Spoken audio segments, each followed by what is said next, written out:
Third is simple layering. इसमें क्या होगा कि सॉफ्ट सी ब्रांच को थोड़ा सा इंजर किया जाएगा और उसको सॉइल के नीचे दबा दिया जाएगा। वहाँ से एडवेंटिशियस रूट्स जो हैं वो ग्रो होंगी और उसको काट के पीछे से एज न्यू प्लांट जो है ग्रो होने के लिए छोड़ दिया जाता है। This can be done in cherry, jasmine, grape vine etcetera. Next जो फोर्थ टाइप ऑफ लेयरिंग है दैट इज सर्पेंटाइन लेयरिंग।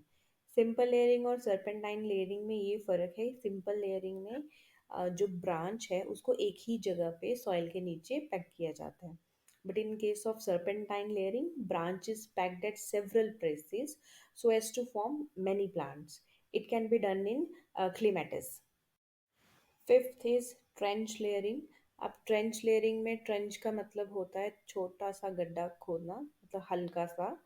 तो इसमें क्या है, ब्रांच को पैक किया जाएगा हॉरिजॉन्टल पोजीशन में एक ट्रेंच के अंदर और वहाँ से बहुत सारी वर्टिकल शूट्स जो हैं वो ग्रो हो जाएंगी।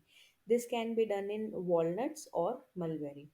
नेक्स्ट जो है दैट इज ड्रॉप लेयरिंग। अब ड्रॉप लेयरिंग में क्या है, बहुत बड़ा गड्ढा जो है वो खोदा जाता है या फिर दो पॉट्स को जॉइन किया जाता है और प्लांट को बहुत अंदर तक धंस दिया जाता है और वहाँ से एडवेंटिशियस रूट्स जो है प्लांट ग्रो करता है और इस मेथड से बहुत सारी ब्रांचेस एक साथ ग्रो करती हैं।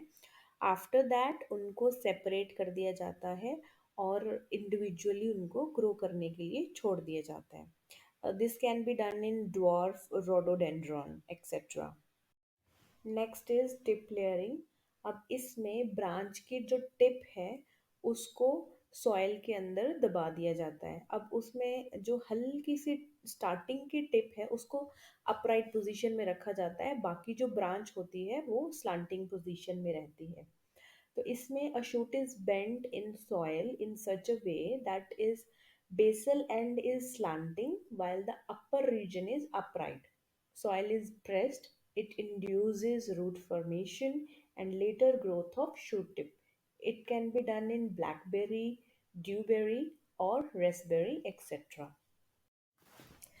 Third is grafting.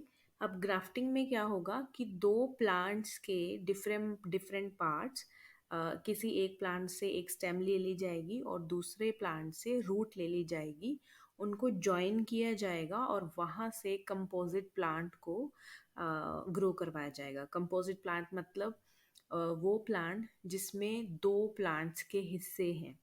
सो अब इनकी टेक्निकलिटीज में थोड़ा सा चले जाते हैं। Grafting is a technique of connecting two parts, root and shoot system of two different plants in such a way that they unite and later develop as a composite plant. अब यहाँ पे इस बात को ऐसे समझ सकते हैं कि किसी दो इंडिविजुअल्स जो कि डिफरेंट हैं उनके फिजिकल और साइकोलॉजिकल जॉइनिंग करा दी गई है। अब इसमें क्या होगा कि एक प्लांट से शूट ले ली जाएगी और जब जो जॉइन करी जाएगी तब उसको बोला जाता है ग्राफ्ट या फिर ससाइन। तो जो शूट पार्ट है उसको ग्राफ्ट बोलते हैं या फिर ससाइन बोलते हैं। जो रूट पार्ट है उसको स्टॉक बोला जाता है। तो स्टॉक को और ग्राफ्ट को जॉइन किया जाता है। अब इसमें सबसे इम्पॉर्टेंट बात ये होगी कि जो शूट और रूट यूज़ करी जा रही है उनकी क्वालिटीज़ बहुत बेटर होनी चाहिए। फॉर एग्जांपल वो रूट जो है डिजीज़ रेजिस्टेंट होना चाहिए, गुड क्वालिटी का होना चाहिए, सुपीरियर कैरेक्टर होना चाहिए और उनको कैम्बियम टू कैम्बियम यूनाइट किया जाएगा। दैट मीन्स जो रूट का अंदर का कैम्बियम है और शूट के अंदर का जो कैम्बियम है उनको प्रॉपरली जॉइन किया जाएगा। जो रूट है वो ऊपर से थोड़ा सा 10 से 30 सेंटीमीटर ऊपर से काटी जाती है और देन उनको जॉइन कर दिया जाता है। जॉइन करने पर कैलस ग्रो होगा। कैलस इज जस्ट टिश्यूज जो हैं, अनऑर्गेनाइज्ड टिश्यूज जो हैं वो ग्रो हो जाएंगे कैम्बियम से और वहाँ से ही बेसिकली ये जो कैलस है यही एज ग्लू काम करता है दो पार्ट्स को जोड़ने में। दैट मीन्स ग्राफ्ट और स्टॉक को आपस में जोड़ने में कैलस काम करता है।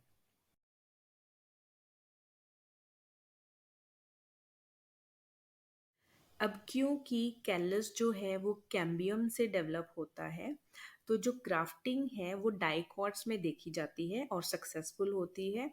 बट मोनोकॉट्स में क्योंकि क्लोज्ड वेस्कुलर बंडल है, उसमें कोई कैम्बियम नहीं है, कैलस नहीं बन पाता, तो मोनोकॉट्स में ग्राफ्टिंग जो है वो सक्सेसफुल नहीं होती। जो कुछ प्लांट्स हैं, ट्रीज हैं जिनमें ग्राफ्टिंग करी जाती है, they are mango, apple, pear, citrus, guava, rubber plant, plum, peach, pine etcetera. इनको 5 तरीकों से किया जा सकता है। First is tongue grafting, second is crown grafting, third is wedge grafting, fourth is side grafting, and fifth is approach grafting. Let's now discuss them. First is tongue grafting. इसमें जो stock और ससाइन है दोनों के ऊपर कट्स लगा दिए जाएंगे, ऑब्लिक कट्स या फिर टंग शेप्ड कट्स लगा दिए जाएंगे, ताकि वो परफेक्टली फिट हो सके एक दूसरे के अंदर। फिर उनको बांध दिया जाएगा और जो स्टॉक एंड ससाइन है वो एक साथ ही आफ्टर कैलस फॉर्मेशन ग्रो करेंगे। इसमें स्टॉक और ससाइन दोनों का ही डायमीटर जो है वो सेम रहेगा।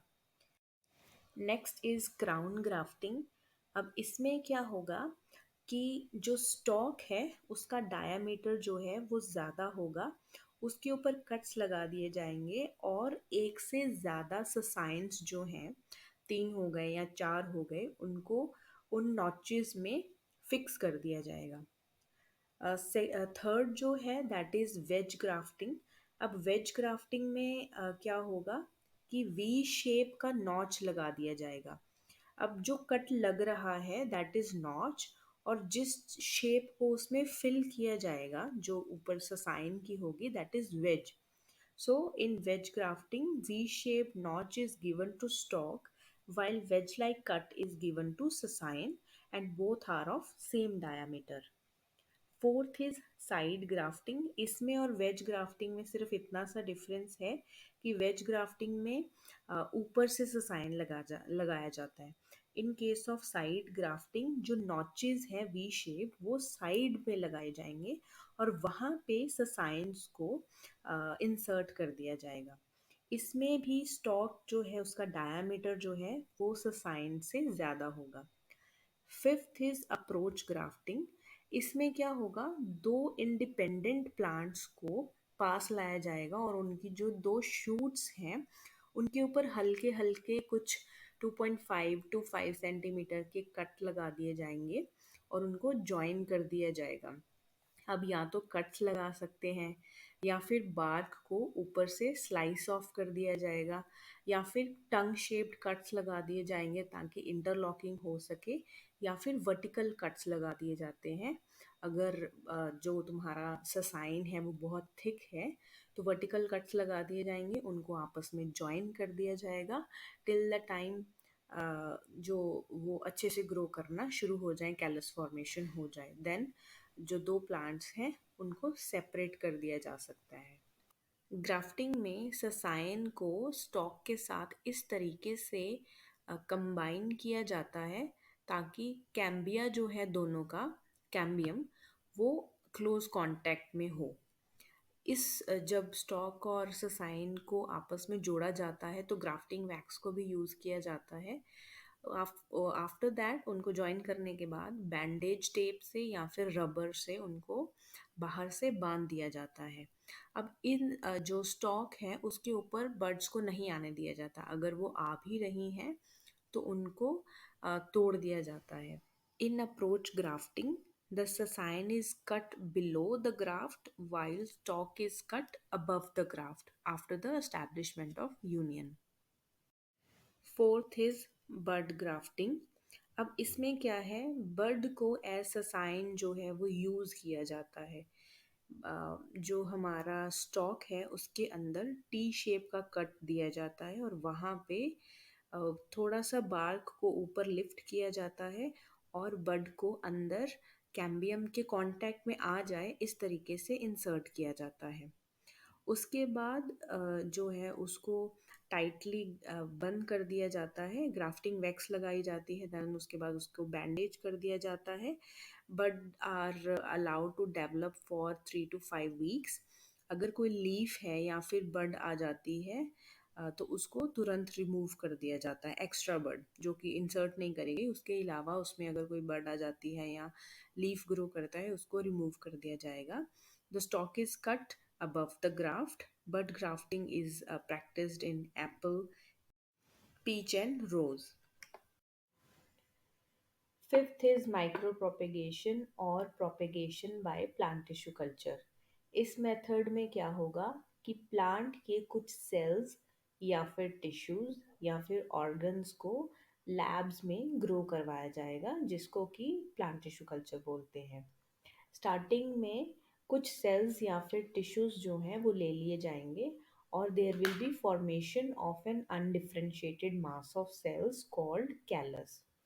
अब डिफरेंशिएटेड मतलब कि उस सेल को एक पर्टिकुलर टाइप डिफाइन हो चुकी है, दैट मीन्स या वो रूट का टिश्यू है या फिर वो लीफ का टिश्यू है या फिर फ्लावर का टिश्यू है, फ्रूट का है या फिर शूट का है। जब उसको कोई भी टाइप डिफाइन नहीं है, ना तो वो शूट का है ना तो वो रूट का है, तो उसको अनडिफरेंशिएटेड बोला जाता है। उस टाइम पे उसको कैलस बोलते हैं। After formation of callus there will be differentiation of cells, then वहाँ पे प्लांटलेट्स जो हैं वो ग्रो कर जाएंगी। अब लैब में से यही प्लांटलेट्स को उठाया जाता है और इनको पॉट्स में जो है ट्रांसफ़र कर दिया जाता है या फिर नर्सरी में भेज के वहाँ पे पॉट्स में ट्रांसफ़र करके वहाँ पे इसको ग्रो करवाया जाता है।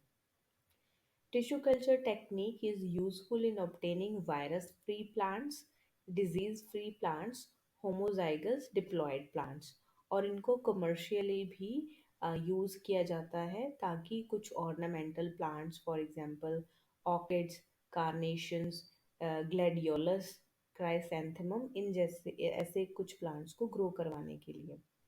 Sixth is use of special vegetative organs. तो कुछ जो नर्सरी वाले लोग होते हैं या हॉर्टिकल्चरिस्ट्स होते हैं, वो नेचुरल जो प्रोपेग्यूल्स हैं उनको यूज़ करते हैं ताकि वेजिटेटिव प्रोपेगेशन करवा सकें। फॉर एग्जांपल राइजोम्स का यूज़ करना, ट्यूबर्स का, सकर्स का, स्टोलन्स का, कॉम्स का, बल्ब्स का या फिर बल्बिल्स का यूज़ करना। There are advantages and there are disadvantages of vegetative propagation as well. First advantage is the vegetative propagation is the only method of multiplication in seedless plants. तो जिन plants में seeds हैं ही नहीं, grow ही नहीं करते, उनमें ये एक इकलौता मेथड है जिससे न्यू प्लांट्स जो हैं वो बन सकते हैं। For example in case of sugar cane, banana, seedless grapes या फिर seedless oranges. Second advantage is there is no variation. तो जैसा पेरेंट प्लांट होगा, अगर हमें हूबहू वैसा ही प्लांट चाहिए तो वेजिटेटिव प्रोपेगेशन एक बहुत अच्छा मेथड है। दूसरे में क्या होगा, जो रिप्रोडक्टिव जो प्रोपेगेशन हो जाएगा उसमें क्योंकि दो प्लांट्स इन्वॉल्व होंगे तो वेरिएशन आ सकता है। Third is there is rapid multiplication. Multiplication बहुत ज़्यादा होगी तो बहुत ज़्यादा प्लांट्स हमें थोड़े टाइम में मिल सकते हैं।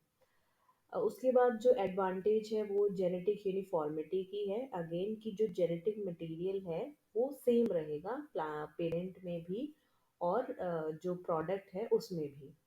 Next is disease free plants are produced. क्योंकि माइक्रो प्रोपिगेशन के केस में लैब्स में सब चीज़ें हो रही हैं, तो जो प्लांट्स बनेंगे वो डिजीज फ्री होंगे।